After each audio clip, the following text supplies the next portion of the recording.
Now here's Jack Smith, and you asked for it. There's a target for you, one well worth missing. Now the knives, one by one, circling her head. Steel points, needle sharp, and nerves of steel.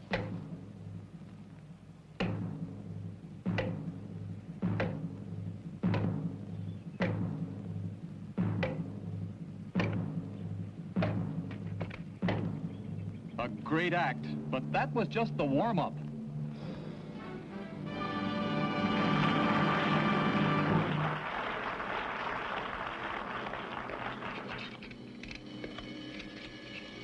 Now, watch this. One knife is a marker, rests her neck on the blade.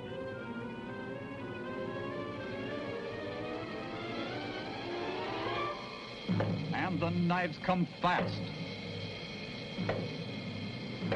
Closer and closer.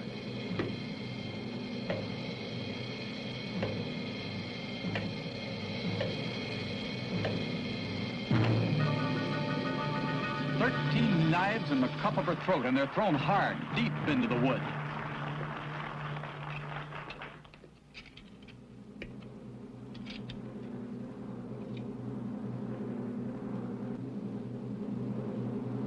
Now up to the spinning wheel for an incredible demonstration of split-second timing and courage. Collins sets up the slack wire. He was an expert wire artist and knife thrower before he thought of combining the two.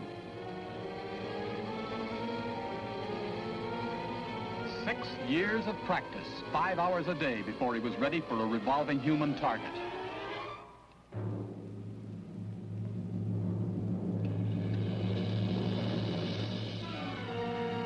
And the wheel spins. The first knife. One miss, and that's all. One foot on the wire now, fighting for balance. And still the knives come. Slack wire, spinning target, and a ring of steel.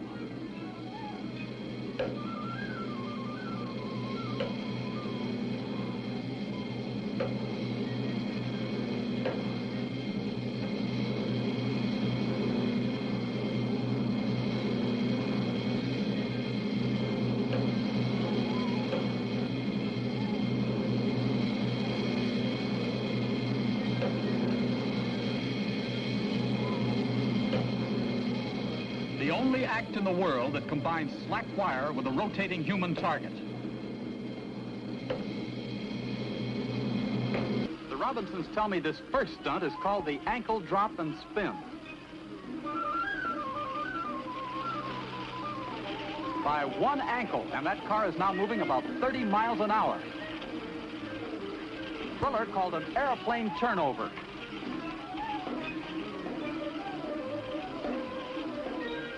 There she goes.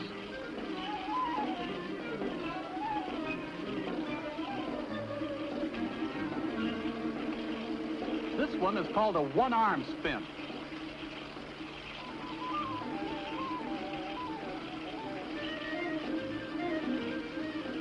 And into a rocket.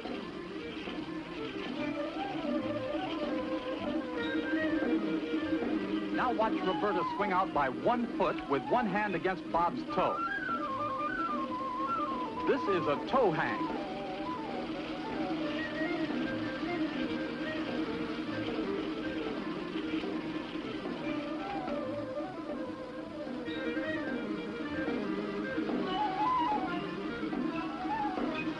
The car turns to go back, and the rolling Robinsons get set for one of the most dangerous of all roller skating tricks. Doubly dangerous atop this moving car. Now in this stunt, Roberta's head comes within inches of the platform in a high-speed spin.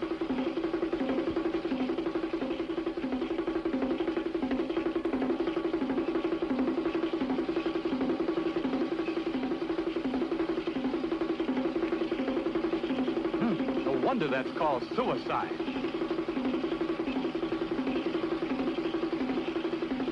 But the Robinsons can top it. Here's a 2-foot neck hang, hanging by the toes only behind Bob's neck.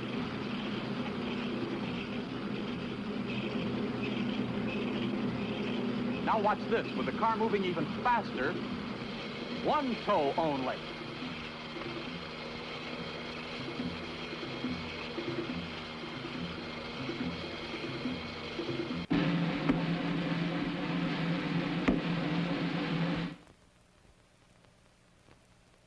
And even with 8 penny nails like these.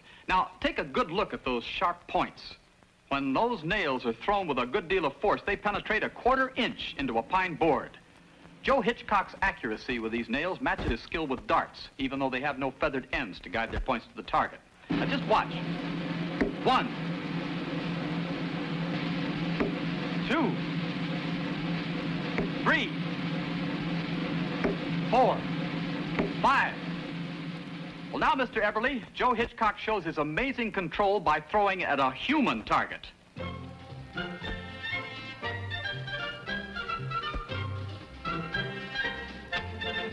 Two cigarettes. One in each ear.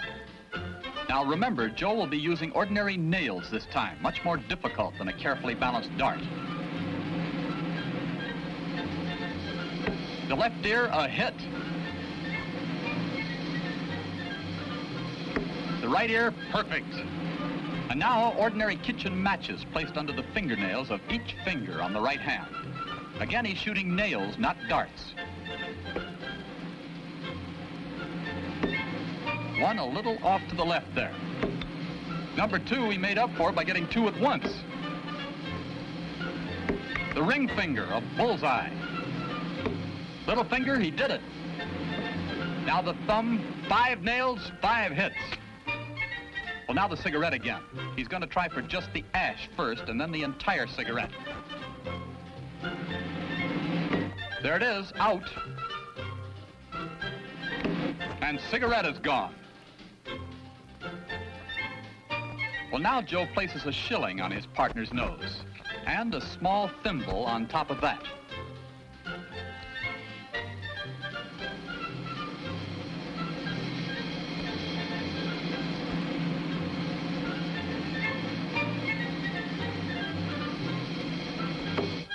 And that's what I'd call championship accuracy.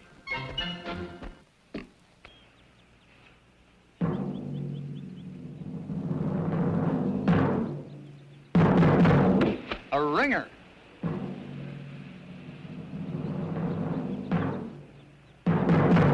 Another. One more. Perfect. Well, like we said, this sort of thing came too easily. So Lecky decided to put some challenge into the game, like calling on an old friend to risk his neck. The old friend here is Glenn Rowland. Now, the object is to skin over Glenn's body and ring the peg. Notice that Rowland covers his face with his hat. He isn't looking. Just a case of blind faith in the skill of an old pal.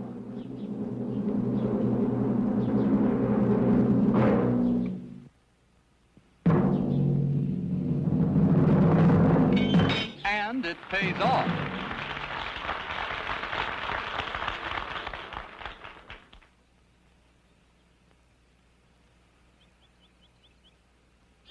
Well, now, you've seen a checkered flag used many times on a racetrack, but never like this. Lecky's assistants block off his view of the stake. Dale Brewster puts his limbs on the line now. Lecky's got to put that horseshoe squarely between his friend's legs to ring the peg. The peg he cannot see. Here it comes. Straight and true.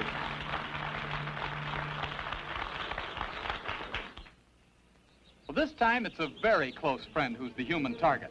Lecky will be shooting for that cigar in Eddie Holmes' mouth. No margin for error here. Pitcher Lecky takes his time on this one. Steadies his shot. Steady.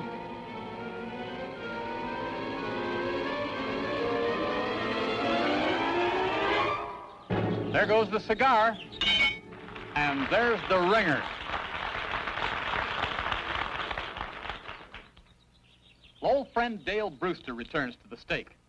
The idea here is for Dale to loop his arms around the stake while standing directly over the target area. It's a tense moment, but Lecky has never lost a friend, yet. Watch it.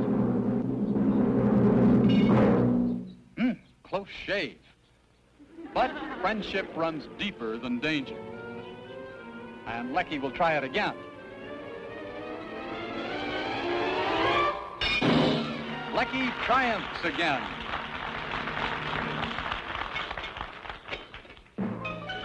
Pitcher Lecky signals for the next of his dangerous feats. Brewster will place his chin on top of the stake this time. Talk about really sticking your chin out. Man, this is it. Perfect.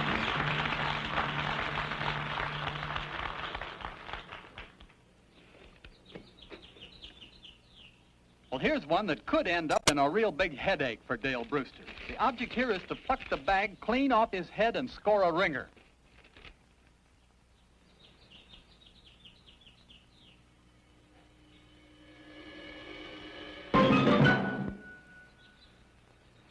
He's got the bag, and Brewster still keeps his scalp. Well, now for James Lecky's spectacular production number. He's the only man on record to attempt horseshoe pitching feats with two men on horseback. It took patience and a knowledge of horses to teach this magnificent animal to hold still as a stone statue. One move by this horse and his riders could be exposed directly to the line of fire. Arms are joined into a circle. Lecky must pitch through this in a perfect arch to ring the stake.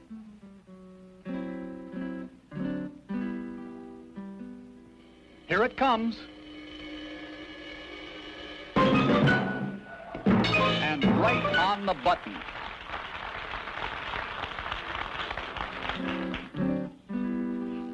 Well, now Glenn Rowland straddles the horse to form another human target for dead-eyed Jim Lecky. This time the pitch must go through Rowland's legs. Not much room to spare on this one. And again, the horse must remain motionless. Steady. It'll be a shaver.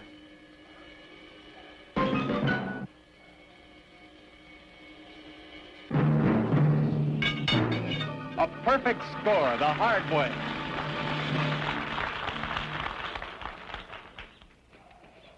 The bizarre showman of backyard golf, James Lecky.